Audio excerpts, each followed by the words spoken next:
नमस्कार, मैं हूं शम्स ताहिर खान और आप देख रहे हैं वारदात।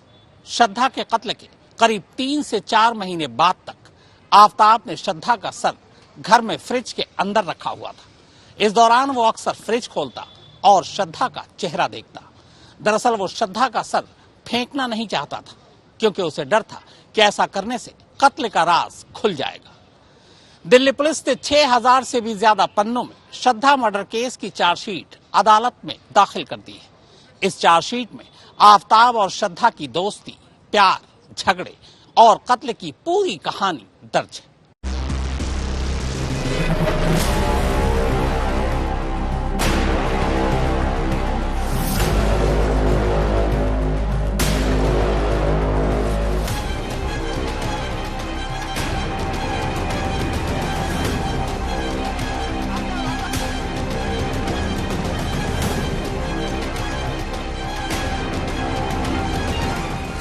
करीब 6000 पन्नों की ये वो चार्जशीट है जिसमें आफताब और श्रद्धा की पूरी कहानी दर्ज है।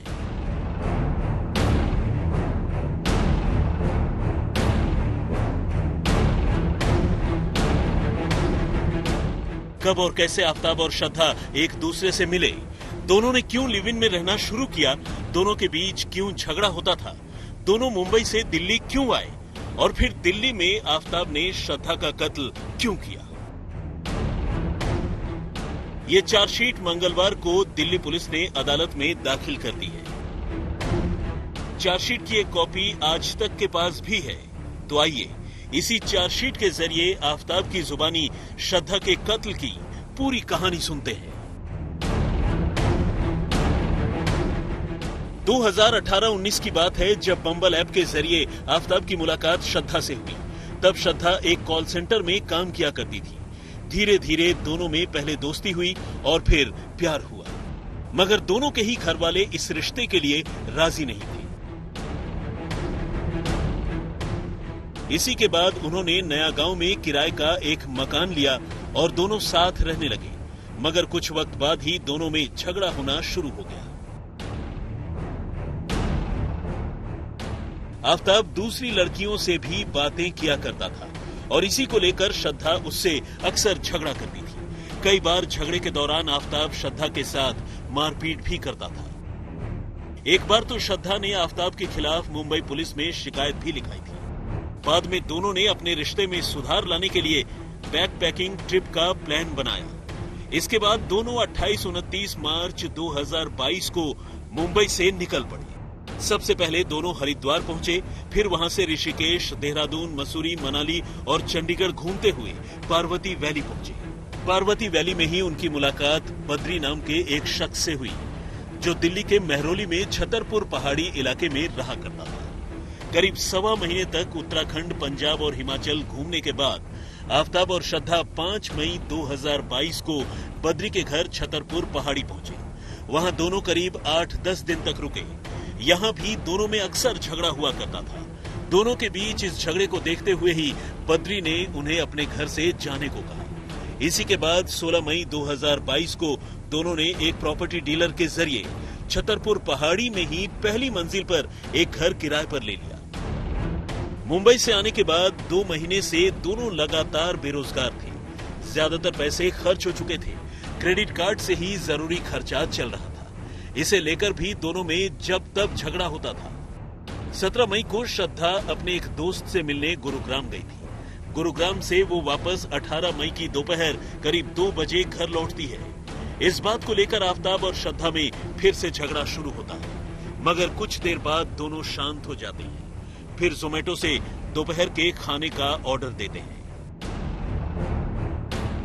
18 मई की शाम करीब 6 से 6:30 बजे के दरमियान श्रद्धा ने आफताब से वसई जाने को कहा था, ताकि वो वहां किराए के घर से अपना सामान दिल्ली ले आए।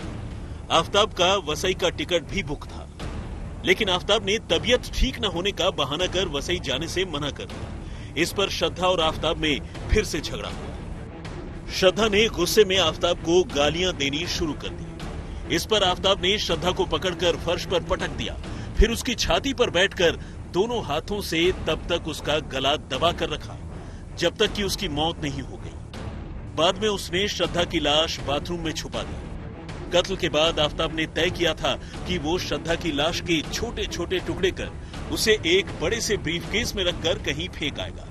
इसी के बाद उसने एक आरी और उस आरी के 3 ब्लेड खरीदे। फिर सबसे पहले उसी रात श्रद्धा की दोनों हाथों की कलाइयां काटी। कलाइयों को एक पॉलिथीन में बाथरूम में ही रख दिया। अगले दिन यानी 19 मई को उसने छतरपुर से ही कूड़े की थैली खरीदी। एक चाकू और एक चॉपर भी खरीदा। चाकू को बैग में रखा और बैग को पीठ पर टांग कर जब घर लौटने लगा तो बैग से चाकू की नोक दाएं हाथ पर बने टैटू पर जा लगी, जिसकी वजह से हाथ से खून बहने लगा। बाद में वो डॉक्टर के पास गया और 5 टांके लगे। इसके बाद उसने छतरपुर की एक दुकान से एक फ्रिज खरीदा। सिटी बैंक के क्रेडिट कार्ड से इसके लिए उसने 25,000 रुपए दिए।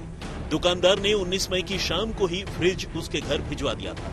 फ्रिज आने के बाद आफताब ने शाम को ही श्रद्धा के दोनों पैरों के टखनों को काटकर अलग कर दिया। फिर उन्हें कूड़े की थैली में रख दिया। लाश के टुकड़े करने की वजह से बाथरूम में खून फैल गया था। इसी के बाद उसने ब्लिंकिट शॉपिंग ऐप से हार्पिक टॉयलेट क्लीनर की 2 बोतल, ब्लीच की 500 ml की 2 बोतल, एक चॉपिंग बोर्ड, ग्लास क्लीनर की 2 बोतल और गोदरेज की एक हैंड वॉश मंगवाई। इसके लिए भी उसने सिटी बैंक क्रेडिट कार्ड का इस्तेमाल किया। 19 मई की रात को ही जब 10:30 बजे सारा सामान आ गया तब उसने बाथरूम के फर्श को पूरी तरह साफ किया। श्रद्धा के कत्ल के तीसरे दिन यानी 20 मई को आफताब मेहरौली मार्केट से ही लाल रंग का एक बड़ा सा बैग खरीद कर लाया। 2000 रुपए के इस बैग के लिए उसने गूगल पे से पैसे अदा किए। आफताब ने सोचा था कि इसी बैग में लाश के सारे टुकड़े डालकर वो बैग कहीं फेंक आएगा, मगर बड़ा बैग और भारी वजन की वजह से पकड़े जाने का डर ज्यादा था, इसलिए उसने अपना इरादा बदल दिया। अब उसने तय किया कि वो लाश के छोटे छोटे टुकड़ों को कूड़े की थैलियों में अलग अलग किश्तों में ठिकाने लगाएगा। इसी के बाद कत्ल के तीसरे दिन उसने श्रद्धा के सिर और लाश के बाकी टुकड़े किए। पेट की अंतड़ियां निकालकर उसे अलग से पॉलीथीन में रखा और घर के करीब ही कोने पर रखे एक बड़े से डस्टबिन में उसे फेंक दिया। श्रद्धा की उंगलियों को उसने ब्लो टॉर्च से जलाकर घर के करीब ही सड़क के किनारे फेंक दिया। जांग और कमर के निचले हिस्से के अंगों को घर के करीब ही शमशान घाट के पास नाले वाले जंगल में फेंक आया। एक हाथ का अंगूठा धान मिल की दीवार के पास, हाथ और लाश के कुछ और टुकड़े उत्तर पूर्व एनक्लेव के पीछे जंगल में, जबकि दूसरी जांग गुरुग्राम की तरफ जाने वाले एमजी रोड पर 100 फुटा रेड लाइट के पास फेंक दिया। लाश के अलग अलग टुकड़ों को वो जंगल में फेंक तो आया था, मगर उसे पता था कि हड्डियों से वो पकड़ा जाएगा, इसलिए बाद में उसने हड्डियों को जलाया और फिर पानी डालकर उसकी आग बुझाई। इसके बाद मार्बल घिसने वाले ग्राइंडर से उसने हड्डियों का पाउडर बना दिया। बाद में हड्डियों के पाउडर को 100 फुटा रोड पर अलग अलग जगह फेंक आया।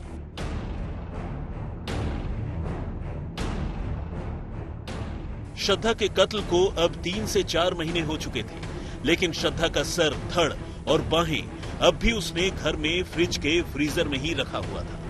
दरअसल आफताब को डर था कि सर, धड़ और बाहों से पोल खुल सकती है, इसलिए वो इसे बाहर ले जाकर फेंक नहीं रहा था। आखिर करीब 4 महीने बाद यानी सितंबर 2022 में उसने श्रद्धा के सिर और चेहरे को ब्लो टॉर्च से जलाकर बिगाड़ने की कोशिश की। उसके बाल काटे। इसके बाद दोनों बाहें और धड़ को छतरपुर एनक्लेव के जंगल में फेंक दिया, जबकि बाल और श्रद्धा के कपड़ों को 60 फुटा रोड छतरपुर पहाड़ी के कोने पर रखे डस्टबिन में डाल दिया। यानी श्रद्धा के कत्ल के बाद पूरे 4 महीने तक आफताब उसकी लाश के टुकड़ों को ठिकाने लगाता रहा। इस दौरान श्रद्धा का फोन लगातार आफताब के पास था। श्रद्धा के फोन पर आने वाले हर मैसेज का जवाब वो खुद श्रद्धा बनकर दे रहा था। श्रद्धा ने अपने होठों पर स्टड लगा रखी थी। कत्ल के बाद आफताब ने उस स्टड को निकालकर एक डिब्बे में रख लिया था। बाद में इसी डिब्बे में उसने श्रद्धा का मोबाइल फोन भी रखा। फिर यह डिब्बा लेकर वो दिल्ली से मुंबई गया। मुंबई में चलती ट्रेन से उसने मीरा भाईंदर की खाड़ी में उस डब्बे को फेंक दिया।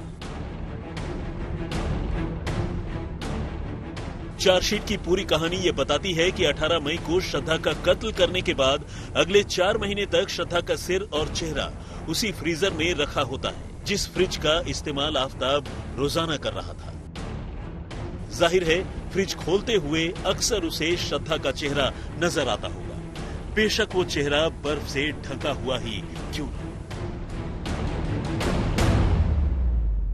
तो मैं चाहती हूँ कि ये केस हमारा fast track, time bound fast track हो, विदिन 2 मंथ्स में डिस्ट्रिक्ट कोर्ट से डिसाइड हो। मैक्सिमम जो पनिशमेंट की पूरा देश ही डिमांड कर रहा है, और जो प्रोविजन है कि रेयरेस्ट ऑफ रेयर मैटर है, जो चार्जशीट फाइल हुई है कि किस तरीके से उसने टुकड़े किए श्रद्धा के, इन सारी चीज़ों से, तो जल्दी से जल्दी इसमें कन्विक्शन हो और डेथ पेनल्टी से कम इसमें सजा ना हो। इसके लिए हम लोग पूरा प्रयास कर रहे हैं कि जल्दी से जल्दी हो चीज़ें। इस केस में हमने देखा है कि ज्यादातर दिल्ली पुलिस टेक्निकल चीज पे रिलाई कर रही है, जो चार्जशीट में भी है मोटा वो जो लोकेशन हिस्ट्री और इस आधार पे उन्होंने केस बिल्ड किया, लेकिन इसके अलावा जो केस के अन्य तथ्य है उस पर आपको क्या लगता है कि आगे की कार्रवाई आप लोगों की तरफ से क्या होगी? अब तो केस जब ट्रायल में आएगा तो उसकी टेस्टिंग होगी क्या है क्या नहीं है, लेकिन ये केस कमज़ोर केस है और ये बरी का केस है। और आफ्ताब का मानना ये है कि आप वो बेगुनाह है और उसने कोई जुर्म नहीं करा है और उसे इंसाफ मिलेगा, वो बाइज्जत बरी होगा। तो ये थे आफ्ताब के लॉयर MS खान। इनका ये कहना है कि आफ्ताब बेगुनाह है, इस केस भी बहुत कमजोर है और आगे ट्रायल में जाके आफ्ताब को इस केस में बरी भी कर दिया जाएगा। श्रेया चैटर्जी और अरविंद ओझा के साथ हिमांशु मिश्र, दिल्ली आज तक। चार्जशीट में आफ्ताब का इकबालिया बयान भी दर्ज है। हालांकि अदालत में इकबालिया बयान मान्य नहीं है, लेकिन देखना यह भी होगा कि क्या आफ्ताब अदालत में जब मुकदमे की सुनवाई शुरू होगी तो अपने इस बयान पर कायम रहता है या नहीं। वैसे दिल्ली पुलिस का दावा है कि इस केस में उसके खिलाफ तमाम ऐसे सबूत हैं जो आफ्ताब को आगे चलकर कड़ी से कड़ी सजा दिला सकते हैं। 17 मई 2022 की रात श्रद्धा अपने एक दोस्त से मिलने छतरपुर पहाड़ी के इस घर से गुरुग्राम गई थी। 17 मई की पूरी रात वो गुरुग्राम में ही थी। 18 मई को जब वो वापस लौटी तब आफ्ताब घर में ही मौजूद था। गुरुग्राम में रहने वाले श्रद्धा के दोस्त के बारे में उसे सब कुछ मालूम था। पूरी रात दोस्त के साथ रहने पर वो श्रद्धा से झगड़ा करने लगा। ये उसे पसंद नहीं था कि श्रद्धा किसी और दोस्त के साथ रहे। इसी बात को लेकर 18 मई को आफ्ताब और श्रद्धा के बीच झगड़ा हुआ और इसी झगड़े के दौरान आफ्ताब ने श्रद्धा का गला घोंटकर उसे मार डाला। यानी आफ्ताब ने श्रद्धा का कत्ल अचानक किया और कत्ल का मकसद ये था कि वो श्रद्धा के किसी भी दोस्त को बर्दाश्त नहीं कर सकता था।